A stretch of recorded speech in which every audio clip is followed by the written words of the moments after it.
wind in our sails.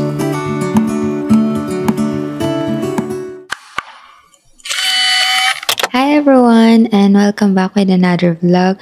For today's vlog, it's another travel type of vlog kasi ngayon nandito kami sa Tagaytay. Hindi talaga totally planado yung trip na to kasi kumuha lang kami ng gamit para sa aming small business. If lagi nga kayo nanonood ng mga vlogs namin kapag talaga kumukuha kaming gamit sa Manila, naghahanap kami ng mga ilang place to visit para sulit yung biyahe. Nakapag-decide kami ngayon na pumunta naman dito sa Tagaytay.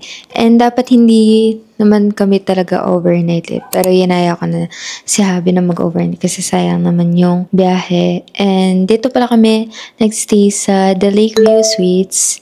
And yun, let me give you a room tour muna. So, ito yung room namin guys. Kapasok mo pala dito sa entrance ng room, ito yung CR. Ganda din ng CR. Yan. Ito yung CR. Gusto ko dito is malaki yung salamin kasi kapag nag-ready, kung malaki yung salamin din. Ito, meron din siyang sink. Malaki din yung sink. Then, merong cabinets dito. Yan. May saksakan nga din dito pero hindi na kasi ako nagdala ng pangkulot or what. Then, meron din free dito. Ayan. Free na shampoo with conditioner. Then, bath soap. Meron din free na dental kit. Meron din tissue. Malaki din yung pinaka-toilet niya. Then, may flush din. And bidet. Ito yung shower area niya. So, meron siyang separate talaga. Yan. Meron siyang pinaka-door. Nag-shower. Then, meron din sabitan ng gamit dito. Ng tuwalya. Then, ayan yung shower. And nalagyan na ng sabon. Ayan. Meron ding heater. Kapasok, meron dito na cabinet. So, linagay ko na dito yung mga gamit namin. Ayan yung hangers. Then, meron ding free na slippers. Then, dito sa ilalim, open space lang siya. Then, may trash can doon. Then, dito ako nalinagay yung maleta namin. Then, ito, bed. Meron siyang comforter. Queen size siguro na bed to. Dito, meron free water, mugs, initan ng tubig. Naka-aircon din, syempre, yung room. And meron ding TV dito. And yun lang naman yung room. Pero yung nagustuhan ko sa room na to is meron siyang balcony. So, ito yung balcony niya, guys.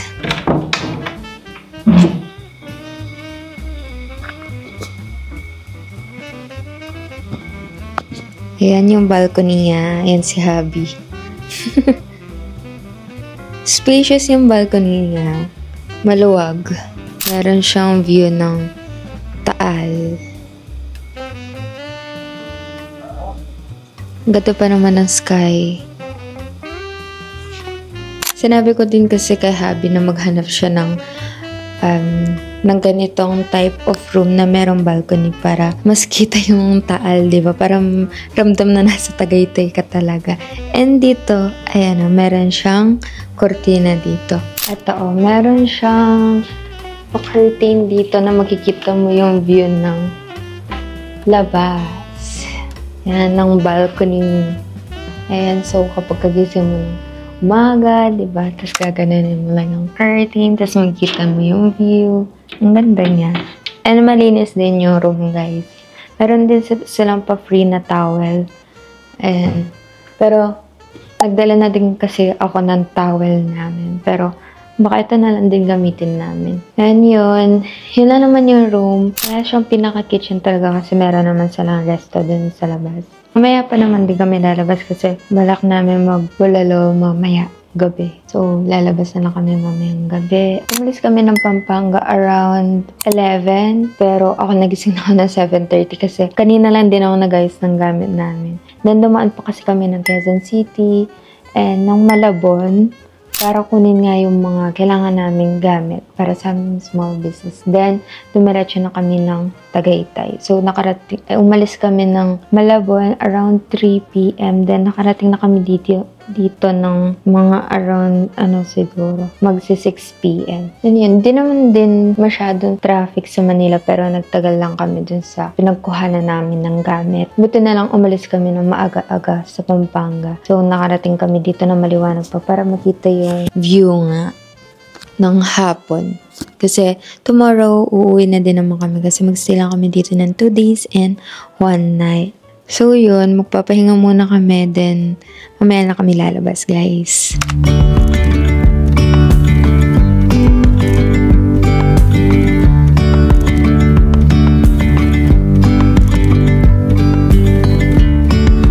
Yesterday, there was sun and there was rain, beauty in the mundane. And as the light startled our eyes, we let go of disguise. And now there's something in the air, and a sparkly shimmer on our skin, restoring everything within.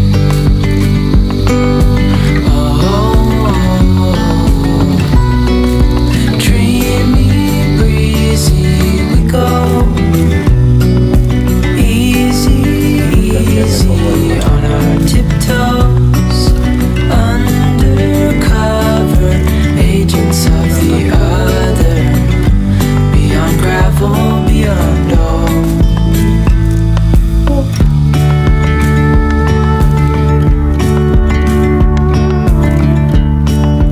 Hello guys, currently 9:25 p.m. na and kakagising lang namin ni Habi kasi natulog kami konti para makapagpahinga. Then, lalabas na kami ngayon dahil magdi-dinner na.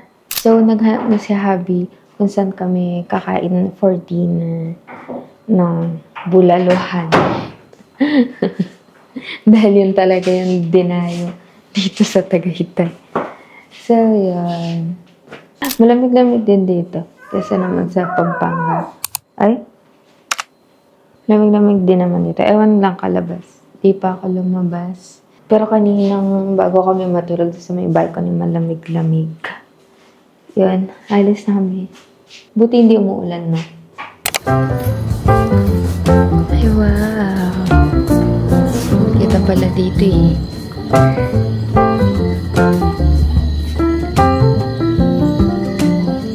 Kidlat pa. Ito yung pool.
So, pauwi na kami guys, and hindi na ako nakapag-video kasi nagmadali na din kami nag-ready and umalis kasi around 10:30 na kami nagising. Nagising kami ng around 6 a.m. pero hindi na kami bumangon para makapagpahinga. Tinignan lang talaga namin yung sunrise kaso maano din naman, makulimlim din naman kaya hindi na din kami nag-film and hindi na din kami bumangon. So, mag-stop over muna daw kami sa SB, sabi ni Habi. Sa place na pinagstayan namin, doon kami sa The Lakeview Suites. And maganda din yung nakuha na room kasi meron na, kompleto na yung hindi naman pala kompleto. Pero ano kasi siya, hotel type of pag-stayan, di ba? Kaya hindi siya yung parang staycation na kompleto talaga yung gamit na merong kitchen utensils na pwede ka magluto. So, kung balak nyo pumunta ng Tagaytay tapos naghahanap lang kayo ng pag-i-stayan pero hindi kayo yung magluluto tapos kakain lang kayo sa labas. Maganda din yung nakakuha namin na room na ganun. Pero buti nga meron siyang initan ng tubig kaya nakapagkape kanina. And meron ding baso and libreng mineral bottle na dalawa. Tapos meron din siyang balcony na merong Taal view. Yung sa ano pala namin sa breakfast, bumili lang kami kagabi sa 7-Eleven ng pagkain kasi di naman din kami nakapagdala ng mga pagkain namin kasi nga naisip namin hindi naman pwedeng magluto dun. Kaya di na kami nagdala ng pagkain namin pang almusal. Tapos, nahirapan din nga si Habi naghanap ng room around dito sa Tagaytay kasi nga mahirap daw maghanap ng room na pet friendly and buti doon sa The Lakeview Suites pet friendly sila. And yung maganda doon sa labas nga is open siya, meron siyang pinaka-garden na pwedeng mag-walk yung dogs nyo, katulad yung fur baby namin. Meron din silang pool. Pero maliit lang naman yung pool nila. And nung nagstay kami, wala din naman masyadong guests. Actually, kami lang yata yung guest kasi wala kami nakitang guest kagabi. Pero ngayon, meron ng guest ngayon. So, kung may kids siguro kayo, pwede yung pool na yun. Kasi maliit lang naman siya and hindi naman malalim yata. No? 4 feet lang daw yung pool. So, pwede yun pang kids. Meron din silang resto, pero hindi na kami kumain doon. Yung maganda din is yung parking nila is naka-cover yung sasakyan so hindi siya babad sa init. Then, kapag kapasok nyo din naman doon, i-guide din naman kayo ng mga staff doon and very accommodating din naman yung mga staff nila. Pero yung parking nila, hindi siya katabi ng mismong room nyo. Meron silang space talaga for parking.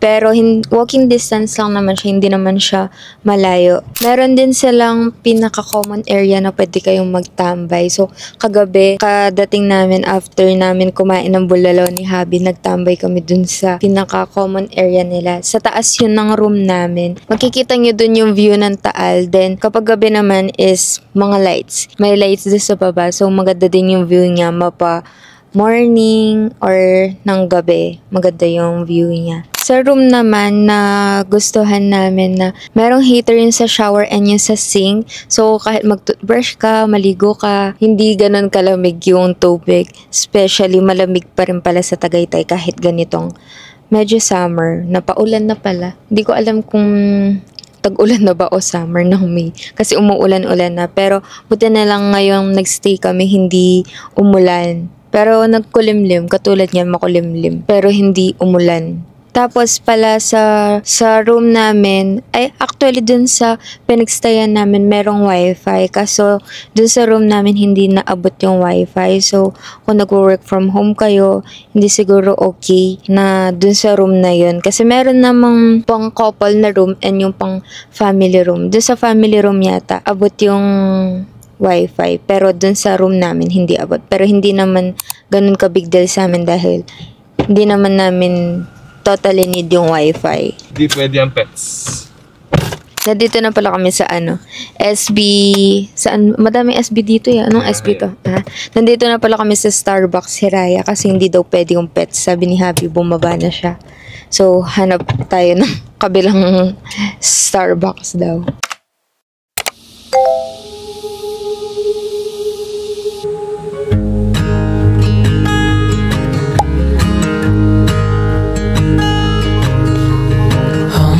Child, I know you're hurt and you can't let go.